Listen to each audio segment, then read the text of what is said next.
Welcome back to our channel. हम continue करेंगे हमारी जनरल साइंस की क्वेश्चन सीरीज़ को, जिसमें हम प्रीवियस बहुत सारे वीडियोस अपलोड कर चुके हैं, जो आपको हमारे चैनल पर हर सुबह मंडे टू फ्राइडे 10 बजे मिलेगी। हम हर सुबह आपको जनरल साइंस के क्वेश्चन करा रहे हैं, जिसमें हम एक बहुत ही इम्पोर्टेंट जो टेस्ट सीरीज़ है, जो क्वेश्चन सीरीज़ है, उसको फॉलो कर रहे हैं। यहाँ पर आपको लुसेंट के सारे क्वेश्चन देखने मिलेंगे, प्लस आपके एनसीईआरटी के सारे क्वेश्चन आपको देखने मिलेंगे। आप किसी भी कॉम्पिटिटिव एग्जाम की प्रिपरेशन कर रहे हैं जो साइंस से, जनरल साइंस से रिलेटेड है, तो हमारे चैनल को सब्सक्राइब करिए। वीडियो को दूसरों के साथ तो शेयर करना बिल्कुल भी ना भूलें। तो देखिए, वीडियो को जो भी आपको क्वेश्चन में डाउट हो या कुछ भी हो तो आप कमेंट बॉक्स में पूछ सकते हैं। हम उसको आपका आंसर जो है नेक्स्ट वीडियो में ज़रूर पिक करेंगे। तो देखिए, फर्स्ट क्वेश्चन आपको आपकी स्क्रीन पर दिखाई दे रहा होगा।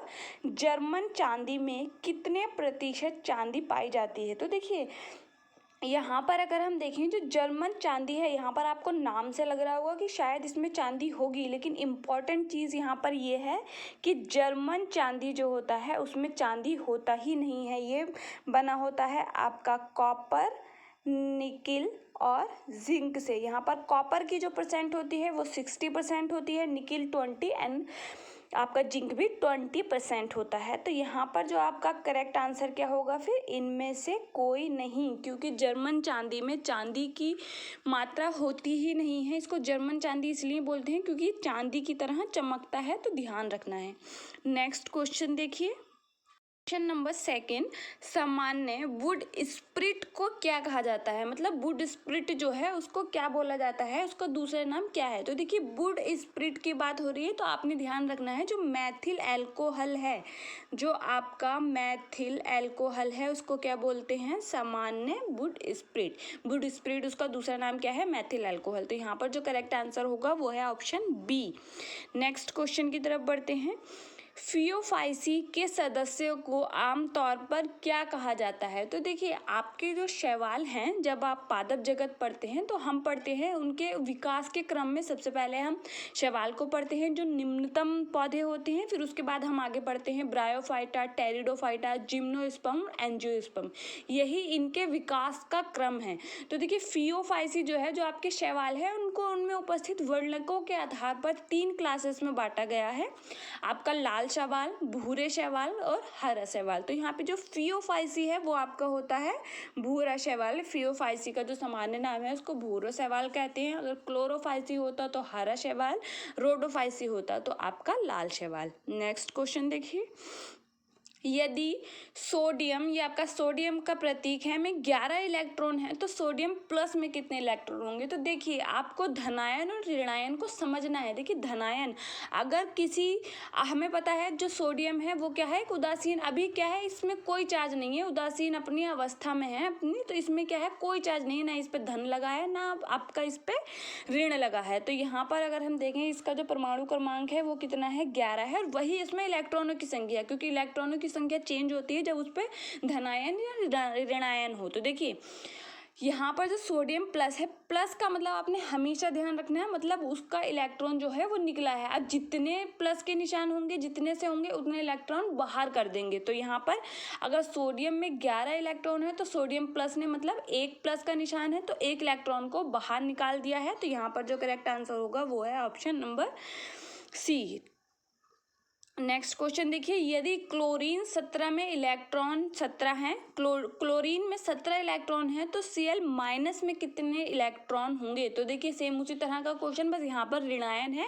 ऋण आपने ऐसे ध्यान रखना है, जैसे किसी से उधार लेते हैं तो ऋणायन का मतलब है किसी से उधार लिया है, मतलब उसमें 17 है, एक उसने उधार किसी से ले लिया है अपनी क्या है, कंप्लीट करने के लिए ऑक्टेट को। तो यहाँ पर देखिए, एक ही लिया है, तो यहाँ पर क्या है, एक बढ़ जाएगा इलेक्ट्रॉन। तो यहाँ पर जो करेक्ट आंसर होगा वो 18 होगा। इस तरह के क्वेश्चन इंपॉर्टेंट है, ध्यान रखने हैं। देखिए, सेक्स क्रोमोसोम के अलावा क्रोमोसोम कहलाते हैं। यहाँ पर ह्यूमन बॉडी के अगर हम देखें तो यहाँ पर कितने क्रोमोसोम हमें पता है कितने होते हैं? 46 आपके होते हैं, जिनको 23 पेयर में बोलते हैं। तो अगर हम देखें तो यहाँ पर जो है आपके सेक्स क्रोमोसोम जो होते हैं उनको हमें पता है, आपका जो लिंग का निर्धारण होता है वो XX क्रोमोसोम से होता है। तो XX कहाँ होते हैं? आपके फीमेल में होते हैं, और XY कहाँ है? आपका मेल में है। तो हमें हमें आज इस चीज़ को हम जानते हैं साइंटिफिकली कि बच्चे के लिंग निर्धारण के लिए पिता रिस्पॉन्सिबल होता है, पिता जिम्मेदार होता है, क्योंकि ह्यूमन एग में तो दोनों एक्स क्रोमोसोम है, तो उससे कोई भी एक्स जाएगा कोई फर्क नहीं पड़ता। लेकिन ह्यूमन स्पर्म में अगर हम देखें एक्स और वाई होता है, अगर एक्स एक्स के साथ मिलेगा तो आपका बेबी गर्ल का जन्म होगा, अगर एक्स वाई के साथ मिलेगा तो आपका बेबी बॉय का जन्म होगा। तो ये लिंग निर्धारण जो है, ये जो प्रक्रिया होती है, अगर इसमें हम देखें कि बेबी का जो लिंग निर्धारण डिपेंडेंट होता है किसके, पिता के क्रोमोसोम पर। तो यहाँ पर जो आपके यहाँ पर देखिए क्वेश्चन क्या पूछा गया है, सेक्स क्रोमोसोम के अलावा जो अन्य क्रोमोसोम होते हैं उनको क्या बोलते हैं, तो वो ऑटोसोम होते हैं, ध्यान रखना है, ठीक है। नेक्स्ट देखेंगे, कैप्सूल का बाहरी लेप किससे बना होता है। जो आप कैप्सूल वगैरह खाते हैं, जो हम टैबलेट लेते हैं, तो देखिए आप कैप्सूल को आपने कभी देखा होगा, तो अगर आपके हाथ गीले हाथों से आपने अगर कैप्सूल को पकड़ लिया तो उसकी जो बाहर की जो लेयर होती है वो एकदम से डिजॉल्व होने लगती है, घुलने लगती है। तो वो जिलेटिन की बनी होती है, इसलिए क्या करती है, वो घुलने लगती है। और जिलेटिन जो है वो हमारी बॉडी के अंदर एब्जॉर्ब होने वाला पदार्थ है, जाते ही क्या होता है, एब्जॉर्ब हो जाता है, जिसके बाद उसके अंदर का जो मटेरियल होता है उसको बॉडी ले पाती है। तो देखिए जेलेटिन आपकी बॉडी के लिए अच्छा है। आप ये मत सोचिए कि आप कैप्सूल वगैरह ले रहे हैं तो कुछ खतरनाक चीज़ है, वो आप उसको कभी गीले हाथों से छुएंगे तो आपको पता चलेगा कि वो डिजॉल्व हो रही है वहाँ की लेयर, तो वो जिलेटिन की बनी होती है, ध्यान रखना है। नेक्स्ट क्वेश्चन देखिए, समुद्री खरपतवार के रूप में किसे जाना जाता है। देखिए बहुत ही कंफ्यूजिंग क्वेश्चन है। अगर मैं यहाँ पर देखूँ तो समुद्री खरपतवार होता है, तो आपके एनसीईआरटी का क्वेश्चन है ये, 11th क्लास एनसीईआरटी में आप अगर देखेंगे तो फियोफाइसी, जो भूरे शैवाल दे रखा है फियोफाइसी आपका चैप्टर नंबर 3 में, तो आप वहाँ पर देखेंगे कि वहाँ पर कैल्प्स दे रखा है। तो वो कैल्प्स जो होते हैं उन्हीं को क्या बोला जाता है, समुद्री खरपतवार बोला जाता है। तो यहाँ पर जो करेक्ट आंसर होगा वो फियोफाइसी होगा, मतलब भूरे शैवाल।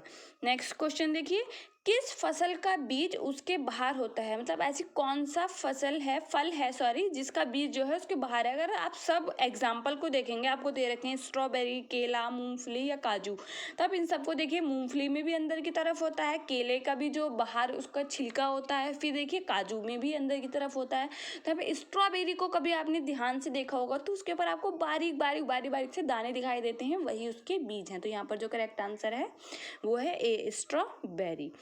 नेक्स्ट देखिए, कौन प्रोटीन का सर्वोत्तम स्रोत है। तो देखिए जो आपका नॉन वेजिटेरियन होते हैं उनको तो क्या है, बहुत सारी चीज़ों से प्रोटीन मिल जाता है, लेकिन जो प्योरली वेजिटेरियन है उनके लिए अगर हम देखें तो प्रोटीन का बहुत अच्छा सोर्स है जो सोयाबीन जो खाते हैं हम लोग, उसमें बहुत अच्छी मात्रा में प्रोटीन प्रेजेंट होता है। तो जो आपके वेजिटेरियन हैं ट्रूली उनके लिए क्या है, सोयाबीन एक बहुत अच्छा सोर्स है प्रोटीन का। तो देखिए ये कुछ इंपॉर्टेंट क्वेश्चन थे। अभी क्वेश्चन का नंबर कम है, जब आप वीडियो को ज़्यादा से ज़्यादा शेयर करेंगे तो हम क्वेश्चन का नंबर आपको बढ़ाएंगे, साथ में आपकी टेस्ट सीरीज़ भी शुरू करेंगे। तो आप ज़्यादा से ज़्यादा वीडियो को दूसरों के साथ शेयर कीजिए। आप मेरे दूसरे चैनल पर जा सकते हैं, माही बायोलॉजी क्लासेस, वहाँ पर भी हम आपको जो है कंप्लीट सिलेबस कराएंगे, ठीक है। मिलते हैं हमारे नेक्स्ट वीडियो में, तब तक के लिए पढ़ते रहिए। Thank you.